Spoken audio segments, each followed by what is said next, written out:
లేదు cutting speed and feed గుర్తుంది కదా, దాంట్లో ఏమేమి పాయింట్లు ఉన్నాయో అవన్నీ. సరే, దాని తర్వాత లెసన్ వచ్చేసి మనకి ఈరోజు కూలెంట్స్ అండ్ లూబ్రికెంట్స్. అంటే కటింగ్ చేసేటప్పుడు టూల్స్ కానీ మెటీరియల్ కానీ హీట్ ఎక్కకుండా దానికి కొద్దిగా వాటర్ కానీ వాటర్తో మిక్స్ చేసేటువంటి ఆయిల్స్ కానీ కలుపుతాం. వాటిని కూలెంట్స్ అంటారు. లూబ్రికెంట్స్ అంటే ఆయిల్స్, రకరకాల ఆయిల్స్ ఉంటాయి కదా, SC40 అని 2040 అని ఇట్లా రకరకాల ఆయిల్స్ ఉంటాయి. ఆయిల్స్ అన్నీ కూడా లూబ్రికెంట్సే. ఈ లూబ్రికెంట్స్ మనం గేర్లలో వేస్తూ ఉంటాం, గేర్ బాక్స్లలో వేస్తూ ఉంటాం. రకరకాల చోట్ల ఎక్కువ గేర్ బాక్స్లలోనే లూబ్రికెంట్స్ వాడుతూ ఉంటాం. కూలెంట్స్ వచ్చేసి చల్లబరచడానికి, టూల్స్ ఎక్కడైతే హీట్ అయితే ఉంటాయో అక్కడ చల్లబరచడానికి ఉపయోగిస్తూ ఉంటాం. దాని గురించి ఈరోజు క్లాస్. కూలెంట్స్ అంటే వీటిలో కటింగ్ ఫ్లూయిడ్స్ అని కూడా అంటారు. ఫ్లూయిడ్స్ అంటే తెలుసు కదా, ద్రవాలు. అంటే కటింగ్ చేసేటప్పుడు వాడేటువంటి ద్రవాలు.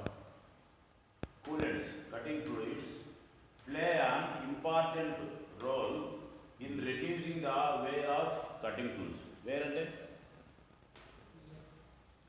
అంటే అరుగుదల అరిగిపోతాయి కదా టూల్స్ వీటికి. సో ఈ కూలెంట్లు అనేవి మనకు కటింగ్ ఫ్లూయిడ్స్ అనేవి చాలా ఇంపార్టెంట్ అనమాట. మనం లేత్ మిషన్లలో కానీ ఏ మిషన్లలో అయినా కూడా కటింగ్ చేస్తున్నామంటే అక్కడ కూలెంట్స్ అనేవి చాలా ఇంపార్టెంట్. అవి ఇంపార్టెంట్ రోల్ ప్లే చేస్తూ ఉంటాయి.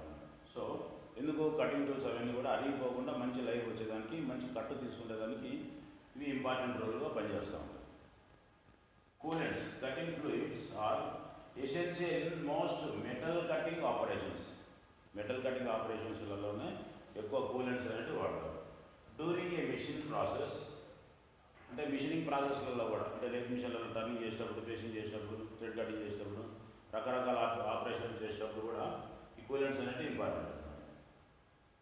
Considerable heat and frictions are created by the plastic deformation of metal acquiring in this shear zone where the chip slides along with the chip tool interface. ఎక్కడైతే మనం cut చేస్తూ ఉంటామో ఆ cut చేసే కాడ material cut అయిపోయి అది method ఒక ప్లాస్టిక్ ద్రవ రూపంలో లాగా తయారవుతూ ఉంటుంది. ఎందుకంటే అక్కడ కూలెంట్స్ అనేవి లేకపోతే కన్నా కట్ అయ్యేటప్పుడు హీట్ తీసుకుంటూ ఉంటుంది. ఆ హీట్లో కట్ అయినటువంటి మెటీరియల్ ప్లాస్టిక్ బాగా ముద్దలాగా వచ్చి కరసకపోతూ ఉంటుంది. అట్లా ఈ మెటీరియల్కు ఈ టూల్స్ అన్నీ కరసపోయి ఒక ప్లాస్టిక్ జోన్ లాగా తయారవుతుంది. తర్వాత this heat and friction cos the material to adhere to the cutting edges of the tool. ఈ విధంగా కట్ అయ్యేటప్పుడు ఇక్కడ ఏమన్నాడు, అదార్ అంటే కరచకపోవడం, అంటే కటింగ్ అయ్యేటటువంటి మెటీరియల్కు అది కరచకపోయి తొందరగా రిలీజ్ చేయదు. కటింగ్ను రిలీజ్ చేయకుండా గట్టిగా కరచపోయేదానికి ప్రయత్నం చేస్తూ ఉంటుంది. This heat and friction causes the material to be to the cutting edge of the tool. అంటే టూల్ కరచపోతూ ఉంటుంది and the tool May break down. అట్లా కరచపోతూ ఉన్నప్పుడు ఆ టూల్ ఇరిగిపోయేదానికి అవకాశం ఉందన్నమాట. The result is poor finish and inaccurate work. అట్లా చేస్తూ వస్తూ ఉంటాయి కదా మనము, అంటే అది చిప్స్ అన్ని నీట్గా కట్ అయిపోయి బయటికి రాకుండా కరుచుకొని వస్తూ ఉంటాయి కదా, అది టూల్ ఇరిగిపోయేదానికి ఆస్కారం ఉంటుంది. ఫినిషింగ్ అనేది సరిగ్గా రాదు, యాక్యురసీ కూడా కరెక్ట్గా రాదు. అట్లా 3 ప్రాబ్లమ్స్ ఉన్నాయి. A good cutting fluid should have the advantage of cutting fluids. Cutting ఫ్లూయిడ్స్ను వాడడం వల్ల ఉపయోగాలు ఏమేమి అడ్వాంటేజెస్ ఉంటాయి. Cools the tool and the work piece. టూల్ను కూల్ చేస్తుంది, అట్లనే వర్క్ పీస్ని కూడా చల్లబరుస్తుంది. Lubricates the chip tool interface and reduce the tool wear due to friction. ఇక్కడ లూబ్రికెంట్స్ అనేది చిప్ను బాగా తీసుకురావడానికి, అంటే కట్ అయినటువంటి చిప్స్ను ఫ్రీగా బయటకు తీసుకురావడానికి పనిచేస్తుంటాయి.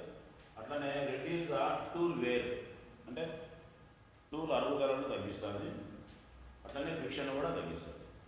గుర్తుపెట్టుకోండి, వేర్ అంటే కన్నా అరుగుదల.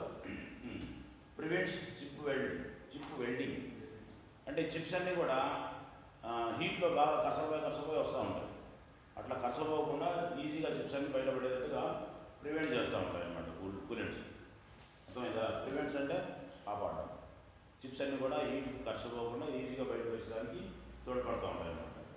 Improves the surface finish of the work piece.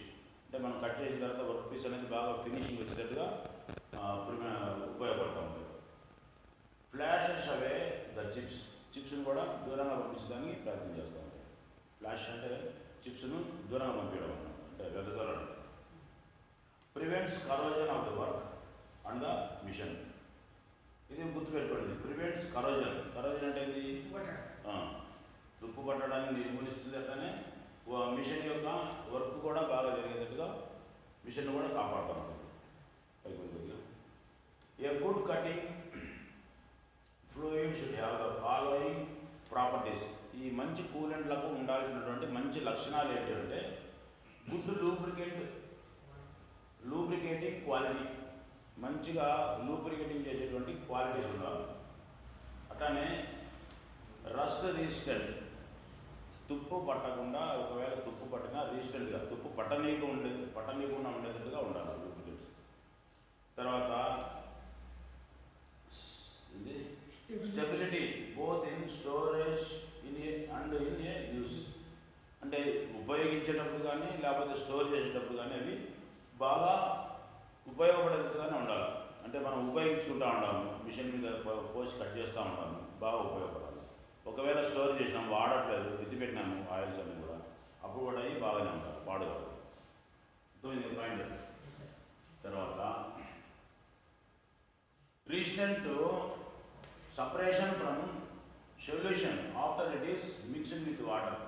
అంటే ఈ ఆయిల్స్ను నీళ్ళల్లో కలిపినప్పుడు అవి ఆయిల్ నీళ్ళు సపరేట్. మామూలుగా మనం ఎక్కడ చూసినా కూడా ఏ ఆయిల్ అయినా నీళ్ళల్లో వేస్తే నీళ్ళు సపరేట్ అవుతా ఉంటాయి, గమనించినారు కదా. కానీ ఇది సపరేట్ కావాలన్నమాట, మిక్స్ అయిపోయి వాటర్లో మిక్స్ అయిపోయి అవన్నీ కూడా కూలెంట్ లాగా తయారవుతాయి. ట్రాన్స్పరెన్సీ అంటే ఏంటి, మనం దేని మీద అయితే వేసి పనిచేస్తూ ఉంటామో అవన్నీ మనకు నీట్గా కనపడేటట్టుగా కూలెంట్స్ అనేవి ఉపయోగపడుతూ ఉంటాయి. ట్రాన్స్పరెన్సీ చూడడానికి అనుకూలంగా ఉంటాయి. తర్వాత రిలేటివ్లీ లో వెస్కాసిటీ. ఇక్కడ వెస్కాసిటీ అంటే అర్థం చేసుకోవాలి. ఇప్పుడు ఆమ్లం తెలుసు కదా మీకు, కొబ్బరి నూనె కూడా తెలుసు కదా. కొబ్బరి నూనె ఆమ్లానికి తేడా ఏంది? ఆమ్లం కొద్దిగా తిక్కుగా ఉంటుంది, కొబ్బరి నూనె పలుసగా ఉంటుంది. సో దాంట్లోనూ మనం వెస్కాసిటీ అంటాం. హై వెస్కాసిటీ అంటే గట్టిగా ఉండడం, లో వెస్కాసిటీ అంటే పలుసగా ఉండడం. సో ఇక్కడ వెస్కాసిటీ అంటే మందాన్ని, అంటే థిక్నెస్ ఆఫ్ ఆయిల్, పలుసగా ఉందా బాగా గట్టిగా ఉంది అనేది. రిలేటివ్లీ లో వెస్కాసిటీ అంటే తక్కువ వెస్కాసిటీ కలిగి ఉంటాయి లూబ్రికెంట్స్. సరేనా? తర్వాత నాన్ ఫ్లైమబిలిటీ అంటే ఇవి మండవు, ఆడ హీట్ అయితే ఉంటుంది కటింగ్ అయ్యేటప్పుడు, అవి మండవు, చల్లబరుస్తానే ఉంటాయి కానీ మండవు అన్నమాట. ఫ్లైమబిలిటీ మెటీరియల్ కాదు. తర్వాత ఏదో కొన్ని పాయింట్ ఇచ్చినట్టు the following are the main purpose of cutting fluids. Cutting ఫ్లూయిడ్స్ను ఇంకా ఎందుకు వాడతారు అనేదంటే to cool the cutting tool and the work piece as heat is generated during cutting operations because of friction between the tool and the work piece. ఇక్కడ cutting చేసేటప్పుడు work piece తర్వాత tool ఈ రెండు కూడా హీట్ అవుతూ ఉంటాయి కాబట్టి, హీట్ని generate చేస్తూ ఉంటాయి కాబట్టి వాటిని చల్లబరచడం కోసము ఈ కూలెంట్స్ను ఉపయోగిస్తారు. To cool the cutting edge of the tool and to prevent any wear on the tool. అట్లనే టూలు హీట్ కాకుండా చల్లబరిచి ఆ టూల్ యొక్క కటింగ్ వేర్ అనేది అంటే అరుగుదలను నివారిస్తూ ఉంటుంది అనమాట. అంటే బాగా కటింగ్ ఎడ్జ్ని బాగా కాపాడుతూ ఉంటుంది. To prevent the formation of chip welding. అంటే చిప్స్ అన్ని కట్ అయిపోయేటప్పుడు ఒకదానికి ఒకటి అతుక్కొని వస్తూ ఉంటాయి బయటకు. అట్లా రాకుండా ఏ చిప్ ఆ చిప్పు కట్ అయిపోయినట్టుగా బయటకు వచ్చేట్టుగా చేస్తూ ఉంటాయి అన్నమాట. లేదంటే చిప్ అంతా కంటిన్యూగా ఒకటే తీగలాగా అట్లా వచ్చేస్తూ ఉన్నట్టు కూడా తయారు చేస్తాను. అంటే చిప్స్ అన్నీ కూడా అతుక్కోకుండా నీట్గా బయటికి పంపిస్తూ ఉంటాయి. ఇక్కడ ఈ చిప్స్ అనేది ఎందుకు మనం ఇంత ఇంపార్టెంట్గా చెప్పుకుంటున్నామంటే, ఆ చిప్స్ ఎప్పుడైతే కట్ అయ్యి పూర్తిగా బయటకు వస్తేనే మనకు టూల్ సేవ్ అవుతుంది కదా, లేదంటే అన్నీ ఇరక్కపోయి టూల్ ఇరిగిపోతుంది. కాబట్టి చిప్స్ అనేటివి ఎప్పుడు కూడా ఫ్రీగా బయటకు వచ్చేటట్టుగానే ఉండాలి. To prevent the formation of chip welding, to give a good cutting efficiency to the tool. టూల్కు కటింగ్ ఎఫిషియన్సీ బాగా ఉండేటట్టుగా కూడా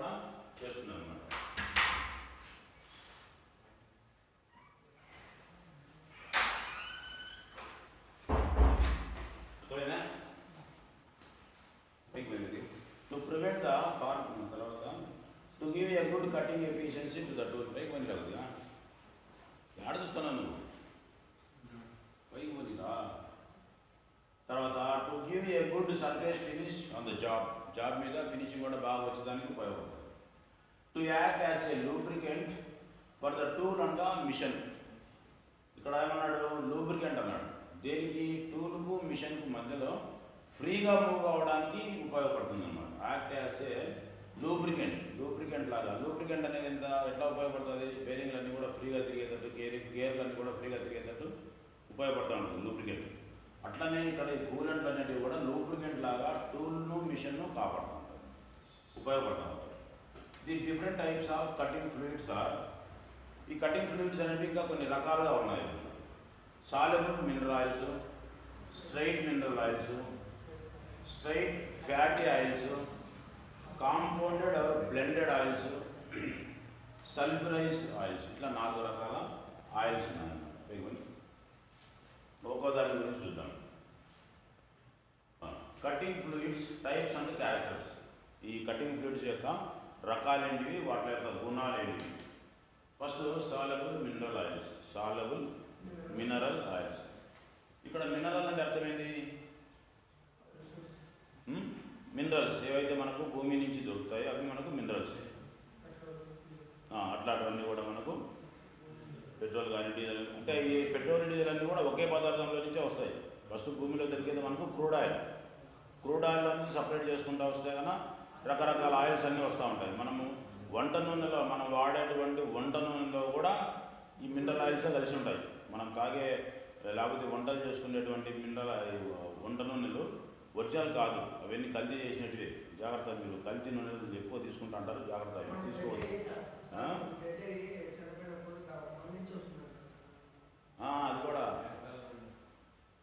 అది కూడా కరెక్టే. ఇప్పుడు చచ్చిపోయిన తర్వాత ఇప్పుడు మనం పెరుగు తింటాం కదా, పెరుగులో బ్యాక్టీరియా ఉంటుంది కదా, అది మంచి బ్యాక్టీరియా అంటారు.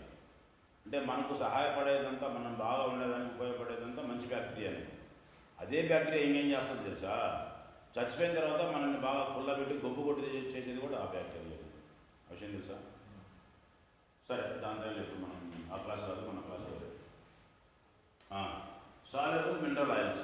ఈ మినరల్స్ అనేవి భూమిలో నుంచి దొరికేటువంటి మినరల్ ఆయిల్స్. ఇవి సాల్యుబుల్ మినరల్ ఆయిల్స్ అని చెప్పేసి. సాల్యుబుల్ అంటే సాలిడ్గా ఉన్నటువంటి mineral oils. They are made from mineral oils with emulsifying material added to make from mixing with water. దీనిలో ఏ విధంగా తయారు చేస్తారంటే, ఈ మినరల్ ఆయిల్స్ను ఎమాల్సిఫైయింగ్ మెటీరియల్ అంటే, ఎమాల్సిఫైయింగ్ మెటీరియల్ అంటే కలిసిపోయేటువంటి మెటీరియల్స్. ఇప్పుడు మనం సున్నం వేస్తూ ఉంటాం గోడలకు. సున్నం కొడితే నీళ్ళల్లో వేస్తే సున్నము నీళ్ళు కలిసిపోయి తెల్లగా సున్నం నీళ్ళు అవుతాయి. దాన్ని ఎమాల్షన్ అంటారు. అర్థమైంది? ఎమాల్షన్ అంటే సింపుల్గా అంటే నీళ్ళల్లో కరిగిపోయేదాన్ని ఎమాల్షన్ అంటారు.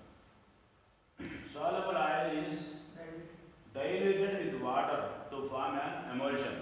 ఎమల్షన్ అంటే మిక్సింగ్ చేసిన తర్వాత రెడీ అయినటువంటిది. అంటే సున్నం పొడిని నీళ్ళలో కలిపినప్పుడు సున్నం నీళ్ళు అవుతాయి, వాటర్ను గోడలు పూసుకుంటా ఉంటాం కదా.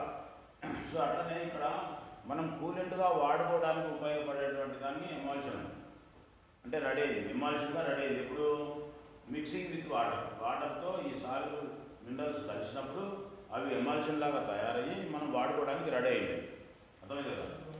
The water cools various the oil lubricants. Water అనేది చల్లబరుస్తుంటారు, కానీ ఇక్కడ లూబ్రికెంట్స్ చల్లబరచవు, కాకపోతే ఎక్కువ హీట్ కాకుండా తగ్గిస్తాయి. ఆ లూబ్రికెంట్స్ హీట్ అవుతాయి. ఇప్పుడు గేర్ బాక్స్ మీద చేయి పెట్టామనుకోండి, గేర్ బాక్స్ అంతా కూడా హీట్ ఎక్కింటుంది ఫుల్గా. సో ఆయిల్ అనేటివి హీట్ చేస్తాయి, కాకపోతే లైఫ్ పెంచుతాయి. ఎప్పుడు బేరింగ్లను వాటర్ను, గేర్లను వాటర్ను కాపాడతాయి. కానీ ఇక్కడ అసలు హీటే కాకూడదు, ఎందుకంటే టూలు మెటీరియల్ రెండు కట్ అవుతూ ఉంటాయి కాబట్టి అక్కడ హీట్ ఉండకూడదు, అసలు పూర్తిగా హీట్ తగ్గియాలి.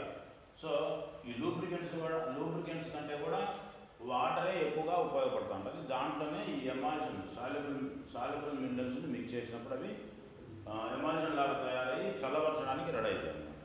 అర్థమైన పాయింట్. తర్వాత the extent of dilution depends upon the type of operation. ఇక్కడ ఎక్స్టెంట్ ఆఫ్ డైల్యూషన్ అంటే దాన్ని మిక్స్ చేసి ఎంతవరకు వేస్తే అది మనకు కరెక్ట్గా ఉపయోగపడుతుంది. డైల్యూషన్ అంటే ఇంకా ఏం చెప్పాలంటే, ఇప్పుడు మనం బాత్రూంలలో యాసిడ్ వేస్తాంటామా, డైరెక్ట్గా యాసిడ్ వేస్తామా, నీళ్ళలో కలిపి వేస్తామా? ఎంతవరకు నీళ్ళలో కలుపుతాం? ఎంతవరకు అయితే ఆ యాసిడ్ అనేది మనకు ఆ బాత్రూమ్ను క్లీన్ చేయడానికి ఉపయోగపడుతుందో అంతవరకే మనం దాన్ని ఉపయోగిస్తాం. అంటే యాసిడ్లో ఉన్నటువంటి ఎక్కువ పర్సెంటేజ్ను తక్కువ చేసి మళ్ళీ వాడతాం. అర్థమైంది? అది డైల్యూషన్ అంటే దాంట్లో ఉన్నటువంటి హై క్వాలిటీస్ ఏవైతే ఉంటాయి, ప్రాపర్టీస్ ఏవైతే దాన్ని తగ్గించుకొని వాడతాం అన్నమాట. ఇప్పుడు ఒక బాటిల్ యాసిడ్ కొన్నాం అనుకోండి, కనీసం అంటే 2-3 నెలలు వాడతాం. నేరుగా యాసిడ్ పోసినాం అనుకోండి, మన బాత్రూంలో ఉన్నటువంటి టైల్స్, బండలు అవన్నీ కూడా పాడాయి, తినేస్తుంది యాసిడ్.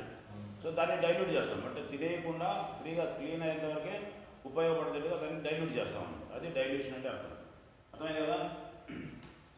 సో అట్లా ఆ డైల్యూషన్ ఎంతవరకు మనము నీళ్ళల్లో కలుపుకోవచ్చో అంతవరకే. సపోజ్ మనము ఒక బకెట్ నిండా కూలెంట్ కావాలా అంటే, మన లేత్ మిషన్లో ఉంది కదా చిన్న టబ్బు లాంటిది, దాని నిండా కూలెంట్ కావాలా, దాని నిండా నీళ్లు పోస్తాం. దాంట్లో ఈ సాల్యుబుల్ ఆయిల్స్ అనేవి కొంచెం వేస్తాం, ఒక 30 ml 40 ml మిక్స్ చేస్తాం. అప్పుడు ఆ వాటర్ అంతా కూడా తెల్లగా అయిపోయి నీళ్ళలాగా అంటే కూలెంట్స్ లాగా తయారవుతాయి. అట్లా డైల్యూషన్ చేసుకునేది దేని మీద ఆధారపడి ఉంటుందంటే, టైప్ ఆఫ్ ఆపరేషన్ ఉంటుంది. మనం చేసేటువంటి ఆపరేషన్ ఏదైతే ఉంటుందో దాన్ని బట్టి ఈ డైల్యూషన్ అనేది చేసుకోవాలి. అంటే టైప్ ఆఫ్ ఆపరేషన్ అంటే జస్ట్ టర్నింగ్ చేస్తున్నాము, హెచ్ఎస్బితో చేస్తున్నాము, దానికి కొంచెం ఆయిల్ తక్కువైనా పర్వాలేదు, నీళ్ళు ఉంటే చాలు అన్నట్టుగా పోతూ ఉంటుంది కట్టు. అర్థమైందా? ఒకవేళ ఫినిషింగ్ ఆపరేషన్ హై స్పీడ్ స్టీల్తోనే చేస్తున్నాము, దానికి ఇంకొంత ఎక్కువ సాల్యుబుల్ ఆయిల్ వేసుకుంటాము. ఇంకా థ్రెడ్ కటింగ్ వేస్తున్నాము, గట్టి మెటీరియల్గా వేస్తున్నాము, అప్పుడు ఇంకా కొద్దిగా థిక్గా ఉండాలి. అట్లా డైల్యూషన్ అనేది దాని గుణాన్ని బట్టి, రకాన్ని బట్టి మనం మిక్స్ చేసుకుంటాం. అర్థమైంది కదా పాయింట్? తర్వాత స్ట్రైట్ మినరల్ ఆయిల్స్. ఈ లెసన్ మనకు సపరేట్గా కూడా ఉంది. సెకండ్ ఇయర్లో మళ్ళీ సపరేట్గా వస్తుంది ఈ లెసన్, కూలెంట్స్ అండ్ లూబ్రికెంట్స్ అని. ఇంకా ఆ లెసన్ నేను చెప్పను, ఇదే నేను ఈ లెసన్ చెప్తే ఆ లెసన్ చెప్పినట్టే. కాకపోతే దాంట్లో ఏంటంటే వాడుకునే విధానాలలో కొన్ని విధానాలు, ఆ విధానాలు మనం చెప్పుకోవచ్చు. తర్వాత straight mineral oils, they are purely mineral oils. ఇవి ప్యూర్గా మినరల్స్లో నుంచి తీసినటువంటి ఆయిల్స్. ఏవైతే మినరల్స్ లోపల దొరుకుతాయో వాటి నుంచి డైరెక్ట్గా తీసినటువంటి oils. Lighter oils are use when cooling and lubrication are required. Lighter అంటే తేలిగ్గా ఉన్నటువంటి, లైటర్ అంటే లైట్ వెయిట్, తక్కువ తేలిగ్గా ఉన్నటువంటి ఆయిల్స్ వచ్చేసి మనకు డైరెక్ట్గా కూలింగ్ చేసుకోవడానికి లేకపోతే లూబ్రికెంట్స్ లాగా వాడుకోవచ్చు అనమాట. హౌఎవర్ ఆయిల్స్ ఆర్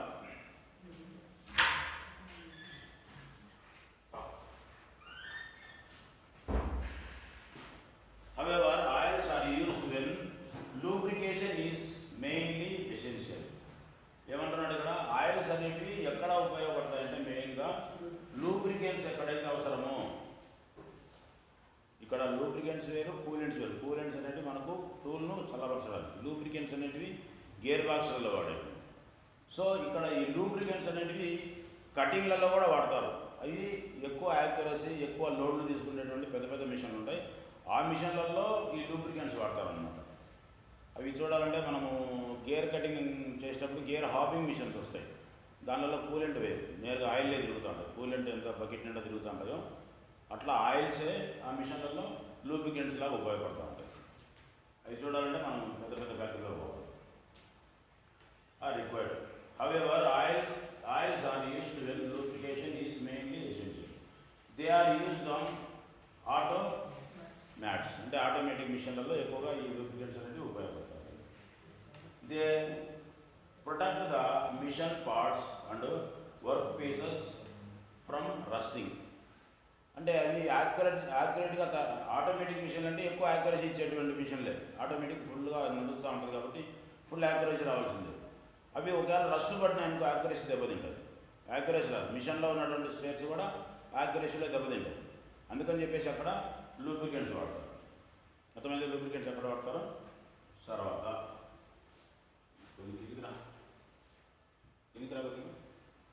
ఇదేనా? తర్వాత లార్డ్ ఆయిల్స్.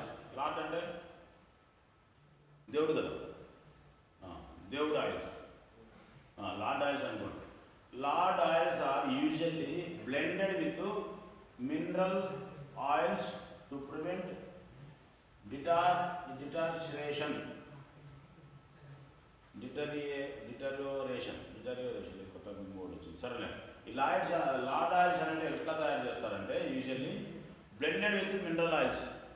అంటే mineral ఆయిల్స్ను blended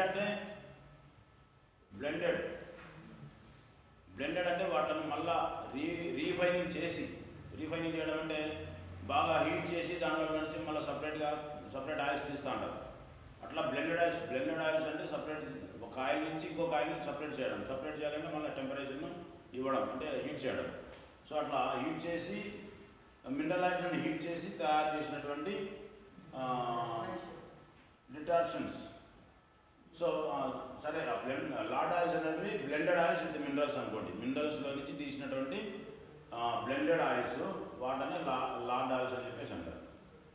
reduce cost and destroy the objectionable order.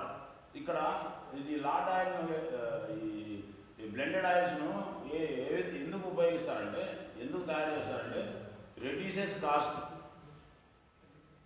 Cost అంటే ధరలు తగ్గడానికి, అట్లనే డిస్ట్రాయ్ ద అబ్జెక్షనబుల్ ఆర్డర్ అంటే ఏమైనా అబ్జెక్షన్స్ ఉంటే కన్నా వాటిని కూడా ఇబ్బంది పడనీయకుండా ఈ బ్లెండెడ్ ఆయిల్స్ అనేది తయారు చేస్తారు అన్నమాట. అంటే లార్డ్ ఆయిల్స్ని తయారు చేస్తారు. For machining under extreme conditions they are an excellent lubricants. అంటే ఇది for machining under extreme conditions, ఎక్కువ పెద్ద కండిషన్స్లలో ఈ ఏవైతే జాబ్స్ తయారు చేస్తూ ఉంటారో అట్లనే ఎక్సలెంట్, ఇవి బాగా ఎక్సలెంట్గా ఉపయోగపడేదానికి ఈ లార్డ్ ఆయిల్స్ తయారు చేస్తారన్నమాట. అర్థమైందా? సరే, తర్వాత సల్ఫ్యూరైజ్డ్ ఆయిల్స్. సరే, దీనిలో సల్ఫ్యూరైజ్డ్ అంటే యాక్చువల్గా సల్ఫ్యూరిక్ అనేది ఒక యాసిడ్, బ్యాటరీలలో వాడేటువంటి యాసిడ్, లేకపోతే అగ్గిపుల్ల తయారు మందు ఉంది కదా, అగ్గిపుల్ల మందు, అది కూడా సల్ఫ్యూరికే. సరే, ఇదేంటో చూద్దాం. Sulphurised oils to shoot extreme cutting conditions of modern tools, sulphurised oils have been devised అంటే పట్టుకోవడానికి ఇచ్చినారు. ఇది ఎక్కువ ఎక్స్ట్రీమ్ కటింగ్ కండిషన్స్, ఎక్స్ట్రీమ్గా కటింగ్ అయ్యేటువంటి కండిషన్స్లలో, అంటే ఫుల్ ఆటోమేటిక్ మిషన్లు ఏవైతే సిఎన్సీ మిషన్ లాంటివి ఉంటాయో వాటిల్లో ఉపయోగించుకోవడానికి ఈ సల్ఫ్యూరైజ్డ్ ఆయిల్స్ అనేది ఉపయోగిస్తారు. The addition of sulphur improves performance on difficult operations. ఏవైతే కష్టంగా చేసుకోవాల్సినటువంటి ఆపరేషన్స్ ఏవైతాయో వాటిల్లో ఇవి ఎక్కువ ఈజీగా కట్ కావడానికి, లేకపోతే ఈజీగా ఆపరేషన్స్ చేసుకోవడానికి ఇవి బాగా ఇంప్రూవ్మెంట్ ఇచ్చేదానికి ఉపయోగపడతాయి అన్నమాట sulphurised oils. Its lubricating property prevents the welding of chip on to the tool. అర్థమైంది కదా పాయింట్? చిప్ వెల్డింగ్ను పూర్తిగా తగ్గించి బాగా కటింగ్ అయ్యడానికి ఉపయోగపడతాయి అన్నమాట. Coolants, cutting fluids plane and important role in the reducing the wear of cutting tools. ఇది already చెప్పుకున్నాం కదా కదా పైకి. సరే, ఇవి ఆల్రెడీ చెప్పుకున్నాం. ఇది కటింగ్ కూలెంట్స్ అనేటివి ఇంపార్టెంట్ రోల్ ప్లే చేస్తాయండి ఎక్కడ కటింగ్ చేసేటప్పుడు. సరే, ఇక్కడ recommended cutting fluids for various materials, రకరకాల మెటీరియల్స్కు వాడేటువంటి రకరకాల ఆయిల్స్, ఏ ఆయిల్స్ ఏ మెటీరియల్లోకి వాడతారు అనేది. ఇక్కడ మెటీరియల్ ఇచ్చినాడు, అల్యూమినియం, బ్రాసు, బ్రాంజీ, కాసర్. తర్వాత వాటిలకు చేయాల్సినటువంటి ఆపరేషన్, డ్రిల్లింగ్ ఆపరేషన్కు, రీమింగ్ ఆపరేషన్కు, థ్రెడ్డింగ్ ఆపరేషన్కు, టర్నింగ్ ఆపరేషన్కు, మిల్లింగ్ ఆపరేషన్స్, ఇవన్నీ కూడా మిషనింగ్ ఆపరేషన్స్. వాడాల్సినటువంటి ఆయిల్స్. సరే, అల్యూమినియానికి తీసుకున్నాడు ఇక్కడ, దాన్ని అల్యూమినియానికి డ్రిల్లింగ్ చేస్తున్నాం, వేస్తున్నాం డ్రిల్తో. దానికి ఏం ఆయిల్ వేస్తాము? Soluble oil, kerosene and lord oil. Kerosene అయినా వేయచ్చు, లేకపోతే లార్డ్ అయినా వేయచ్చు. గుర్తుపెట్టుకోండి, ఎప్పుడైనా కానీ అల్యూమినియానికి డ్రిల్లింగ్ చేసేటప్పుడు కూలెంట్ వేయకూడదు. ఏ వేయాలా? కిరోసన్ కానీ, అంటే ఇవి డైరెక్ట్ మినరల్ ఆయిల్స్, లేకపోతే లార్డ్ ఆయిల్. లార్డ్ ఆయిల్ అంటే అది కూడా మినరల్ ఆయిల్ నుంచి సపరేట్ చేసినటువంటి ఆయిల్. బ్రాస్ ఉంది, బ్రాస్ కూడా డ్రిల్లింగ్ చేస్తున్నాము. డ్రే డ్రే అన్నాడు అంతే. మళ్ళీ సాల్యుబుల్ ఆయిల్, మళ్ళీ మినరల్ ఆయిల్, మళ్ళీ లార్డ్ ఆయిల్. డ్రే అంటే ఏంటిరా? డ్రై అనుకోలేదు,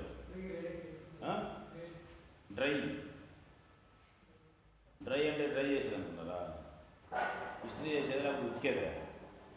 ఇస్త్రీ చేసేది కానీ ఉతికేది. డ్రై అంటే ఆరబెట్టడం. ఎట్లా ఆరబెడతాం? ఆరాలంటే గుడ్డలు ఆరాలంటే ఎట్లా ఆరబెడతాం? గాలికి ఆరేస్తాం, అంతే కదా. సో అదే ఇక్కడ మీనింగ్. డ్రై అంటే ఆరబెట్టడం, లేకపోతే ఎయిర్ పంపించడం, ఎయిర్ కొట్టాలా, లేకపోతే ఫ్రీగా డ్రిల్లింగ్ చేసుకుంటా ఉండాలా. మన దగ్గర కంప్రెసర్ ఉంటే కనుక కొద్దిగా కంప్రెసర్ తోటి ఎయిర్ కూడా పెట్టచ్చు. అంటే ఇక్కడ ఎయిర్ వాడాలి. డ్రై అంటే ఎయిర్ వాడాలి. తర్వాత సాల్యుబుల్ ఆయిల్స్ వాడాలి, మినరల్ ఆయిల్స్ వాడాలి. అట్లా ఈ 3 రకాల ఆయిల్స్ వాడుకోవచ్చు.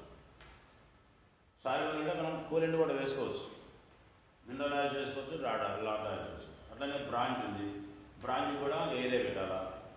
Soluble, mineral, lord oil. Caste oil పైగా.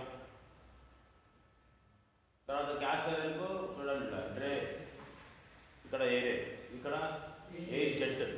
అంటే ఇది మామూలుగా గాలికి వేస్తూ ఉండొచ్చు. ఇక్కడ ఎయిర్ జెట్ అంటే ఫోర్స్గా గాలి పెట్టాలి, కంప్రెసర్ పెట్టి గాలిని ఎక్కువ ప్రెజర్ తోటి పెట్టాలి. దేనికి? Caste oil. తర్వాత సాల్యుబుల్ ఆయిల్ అంటే మామూలుగా మనం వాడేటువంటి కూలెంట్ కూడా వాడచ్చు. అట్లనే సాల్యుబుల్ ఆయిల్లో మనకు కిరోసిన్ వస్తుంది.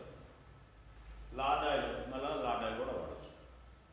తర్వాత కాపర్ కూడా కూలెంట్స్ ఏం అవసరం లేదు, గాలికి వేసేయచ్చు. అలా సాల్యుబుల్ ఆయిల్ వాడచ్చు, మినరల్ ఆయిల్ వాడచ్చు, లార్డ్ ఆయిల్ వాడచ్చు, కిరోసిన్ ఆయిల్ కూడా కూలెంట్ తప్ప. తర్వాత steel alloy, soluble oil, sulphurised oil, mineral oil, lord oil, అన్ని రకాల ఆయిల్స్ వాడుకోవచ్చు.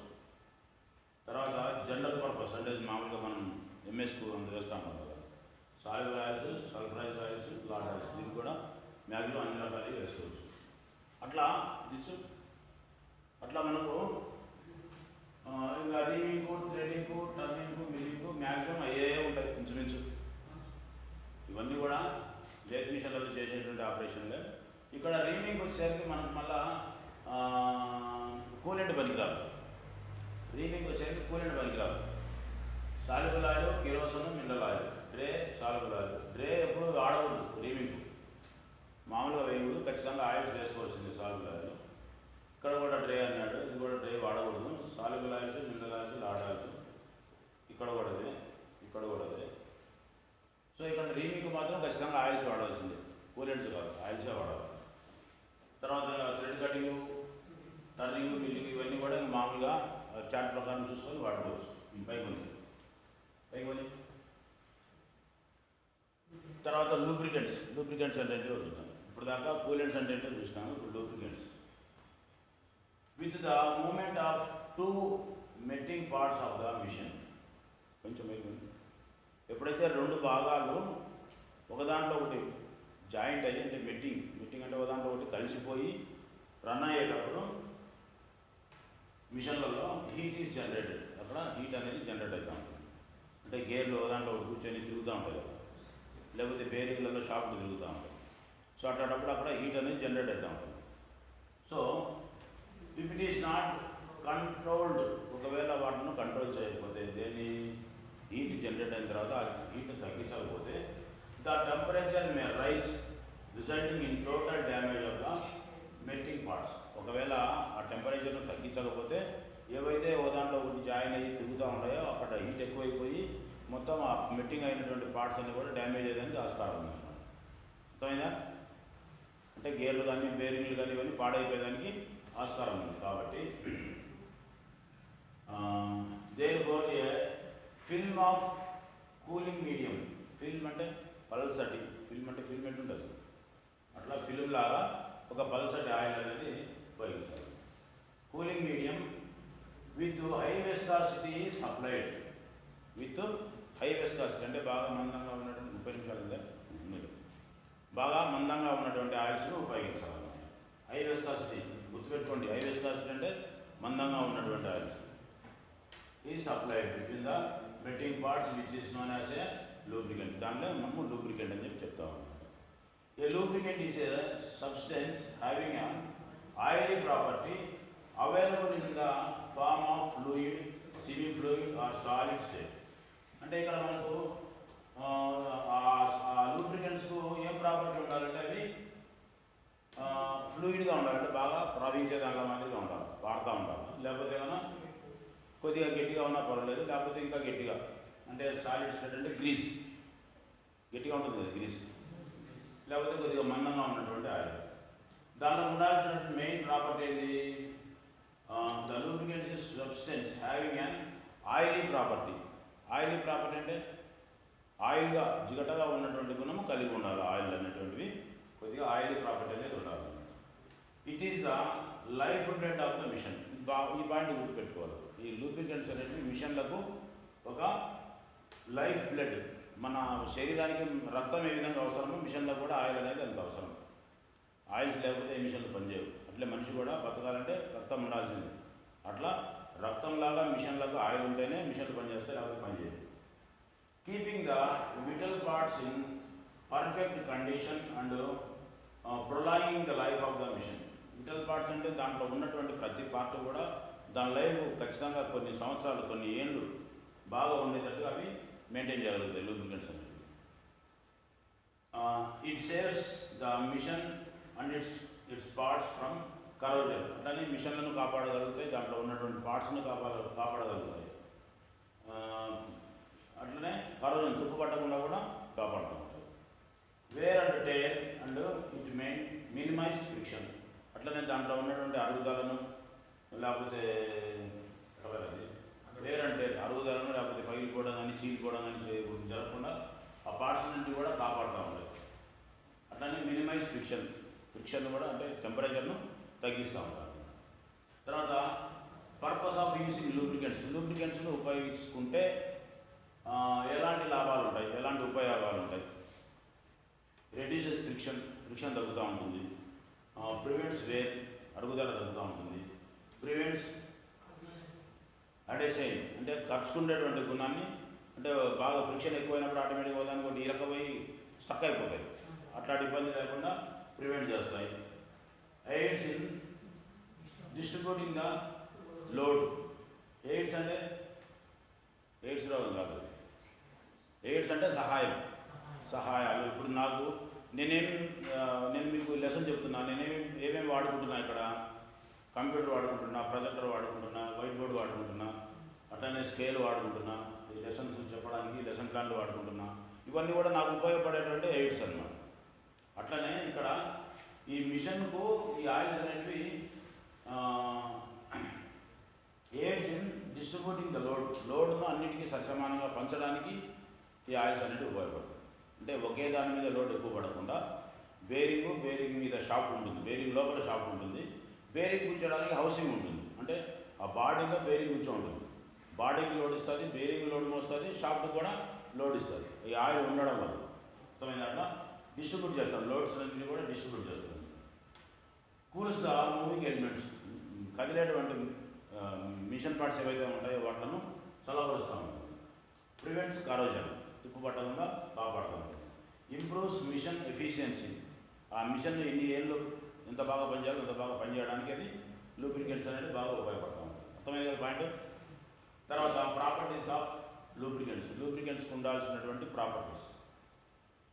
విస్కాసిటీ అనేది ముందు గుర్తుపెట్టుకోండి. విస్కాసిటీ అంటే ఏంటి? It is the fluidity of an oil by which it can withstand high pressure or load without squeezing out from the bearing surface.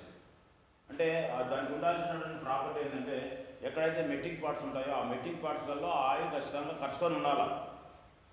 Parts నుంచి పక్కకి వెళ్ళిపోకూడదు, ఖర్చుకొనే ఉండాలా, ఫ్రీగా అవన్నీ మూవ్ అయ్యేటట్టుగానే ఉండాలి. అది మెయిన్ విస్కాసిటీ యొక్క గుణం. విస్కాసిటీ అంటే ఏంటంటే బాగా ఖర్చుకొని ఉండాలా, పలసగా ఉన్నా గట్టిగా ఉన్నా ఖర్చుకొని, అంటే పార్ట్స్ కన్నింటి కూడా అంటుకొనే ఉండాలి. ఆయిల్స్ అంటే మిషన్ పార్ట్స్ కన్నింటికి అంటుకుంటాయి కదా, అట్లా అంటుకొనే ఉండాలి అన్నమాట. అట్లనే ప్రెజర్ ఆర్ లోడ్ ఇచ్చారు. లోడ్ వితౌట్ స్క్వీజింగ్, ప్రెజర్ను కానీ లోడ్ను కానీ ఇచ్చేటప్పుడు అవి సీజ్ కాకుండా ఫ్రీగా ఉండడానికి ఉపయోగపడుతుంది. From the bearing surface. Bearing surface అంటే ఇక్కడ బేరింగ్లు కాదు, ఇక్కడ బేరింగ్ సర్ఫేస్ అంటే ఏవైతే లోడ్లు మోస్తూ ఉంటాయో, బరువులు మోస్తూ ఉంటాయో వాట్లను బేరింగ్. అర్థమైందా? బేరింగ్ సర్ఫేస్ అంటే మోసేటువంటివి. అర్థమైందా? సో అట్లా బేరింగ్ సర్ఫేస్లను ప్రొటెక్ట్ చేస్తూ ఉంటాయి. తర్వాత ఆయిలీనెస్ అంటే తెలుసు కదా. Oiliness refers to a combination of wettability అంటే ఆరేటువంటి గుణాన్ని బట్టి దాని యొక్క కాంబినేషన్ చెప్తారన్నమాట. వెటబిలిటీ అంటే ఆరేటువంటి గుణం, వెట్ అంటే ఆరిపోయినటువంటిది, లేకపోతే ఇట్లా తడి లేనటువంటిది. తర్వాత oiliness refers to a combination of wettability యొక్క కాంబినేషన్ రెఫర్ చేస్తూ ఉంటుంది అనమాట.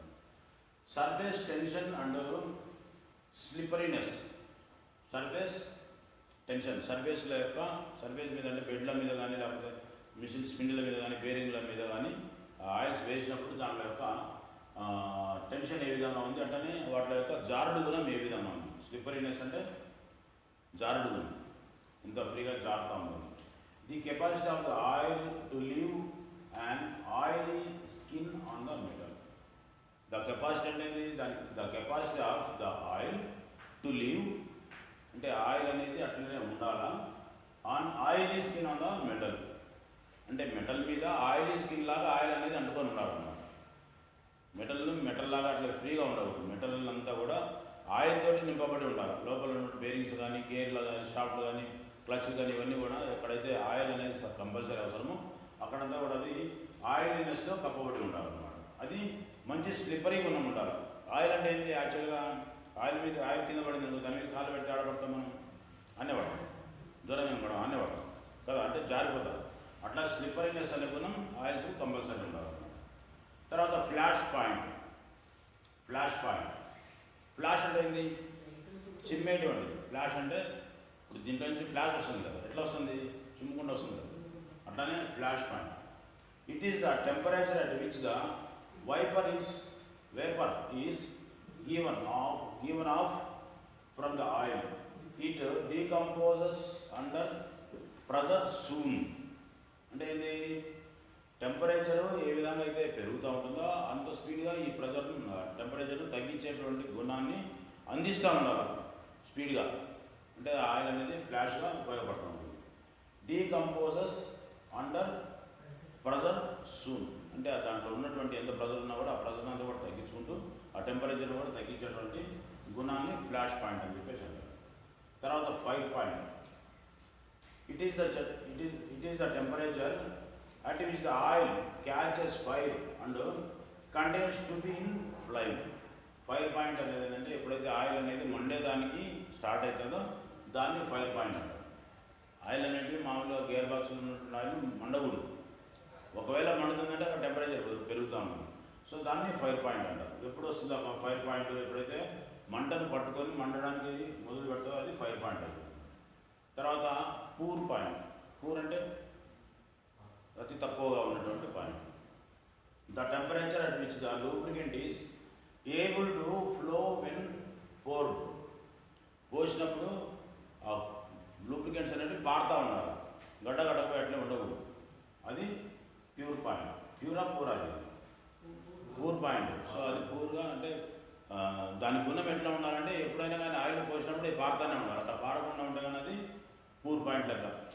అంటే దాంట్లో ఉన్నటువంటి ఆయిల్నెస్ అంతా పోయి గడ్డగడ్డపోయి లేకపోతే నల్లగా అయిపోయి పాడైపోయింది. దాన్ని పూర్ పాయింట్ అంటారు. ఎమాల్సిఫికేషన్ అండ్ ఎమాల్సిబిలిటీ అంటే ఆయిల్ కలిసిపోయేటువంటి గుణము, దాంట్లోనే ఎమాల్సిబిలిటీ అనేది ఎంతవరకు ఆ ఆయిల్లో ఉంది అనేది. Emulsification indicates the tendency of an oil to mix immediately with water to form a more or less stable emulsion. అంటే ఎమల్షన్ అనేది వాడేదానికి రెడీగా ఉన్నటువంటి మెటీరియల్. అంటే మిక్స్ చేసిన తర్వాత వాటర్లో ఆయిల్స్ మిక్స్ చేసినప్పుడు మిక్స్ అయినటువంటి దాన్ని రెడీగా వాడుకోవడానికి ఉపయోగపడేదాన్ని ఎమల్షన్ అంటారు. అర్థమైందా? సో అట్లాంటి ఎమల్షబిలిటీగా ఉన్నటువంటి ఆయిల్స్ ఏవైతే ఉంటాయో water indicate the tendency of oil to mix with immediately with water to form and more or less stable emulsion. అంటే ఎక్కువ ద్రవ రూపంలో అయినా ఉండొచ్చు, ఎక్కువ పలసగా అయినా ఉండొచ్చు, లేకపోతే తక్కువ పలసగా అయినా ఉండొచ్చు, అంటే గట్టిగా ఉండొచ్చు. వాటిని డైరెక్ట్గా వాటర్ ఉండేదాన్ని రెడీగా ఉన్నటువంటి దాన్ని ఎమాల్సిఫికేషన్ అంటూ డీఎమాల్సిఫికేషన్ అని చెప్పేసి అంటారు. Demulsification indicates the readiness with which subsequent spiration will occur. Spiration will occur. అంటే ఇది డిఎమాల్షన్ అంటే ఇప్పుడు ఎమాల్షన్ అంటే కరిగిపోయి రెడీగా ఉన్నటువంటిది. అట్లా కానిటువంటిది ఏదైనా ఉంటే కానీ అది ఏం రిజల్ట్ చూపిస్తుందంటే మనకు డిఎమాల్షన్ అంటే indicates the readiness with which subsequent separation will acquire. అంటే అక్కడ సపరేషన్ అయిపోయి మనకు కనబడతాం ఆయిల్, లేకపోతే మనం కలిపినటువంటి వేరే ద్రవం, లేకపోతే నీళ్ళు కానీ కిరోసిన్ వేరే ఏదైనా కలిపినప్పుడు అవి రెండు సపరేట్గానే కనబడుతుంది. దాన్ని డిఎమాల్సిఫికేషన్ అని చెప్పేసి, లేకపోతే డిఎమాల్సిఫికేషన్ అని చెప్పేసి చెప్తా ఉంటున్నాం. అవి సపరేట్ అయ్యి కనబడుతూ ఉంటాయి. ఇంకా సో ఇది ఈరోజు క్లాసు అర్థమైంది కదా. ఈరోజుకి గుర్తుపెట్టుకోండి. తర్వాత ఈ ఆయిల్స్ అనేవి మిషన్లలో ఏ విధంగా అప్లై చేయబడుతూ ఉంటాయి, ఏ ఏ మార్గాల ద్వారా ఆయిల్ అనేది అన్ని పార్ట్స్కు సప్లై జరుగుతూ ఉంటుంది అనేది నెక్స్ట్ క్లాస్లో మనం నెక్స్ట్ లూబ్రికెంట్స్, లేకపోతే లూబ్రికేషన్ అనేటువంటి లూబ్రికెంట్స్ వేరు, లూబ్రికేషన్ వేరు. లూబ్రికేషన్ అంటే ఆయిల్ సప్లై చేసే విధానాన్ని లూబ్రికేషన్ అంటారు. లూబ్రికెంట్స్ అంటే కేవలం ఆయిల్, ఏ ఎలాంటి ఆయిల్ ఉన్నాయని తెలుసుకున్నాం. ఈ ఆయిల్ ఏ విధంగా అప్లై చేయాలనేది మళ్ళీ దానికి లూబ్రికేషన్ అని చెప్పేసి ఇంకొక లెసన్ ఉంది, అది మళ్ళీ తర్వాత వస్తుంది. దాన్ని మళ్ళీ చూస్తాం. ఇది బాగా అర్థం చేసుకోండి. ఒకవేళ అర్థం కాకపోతే 2-3 సార్లు వినండి. అర్థమైందా? Okay, thank you.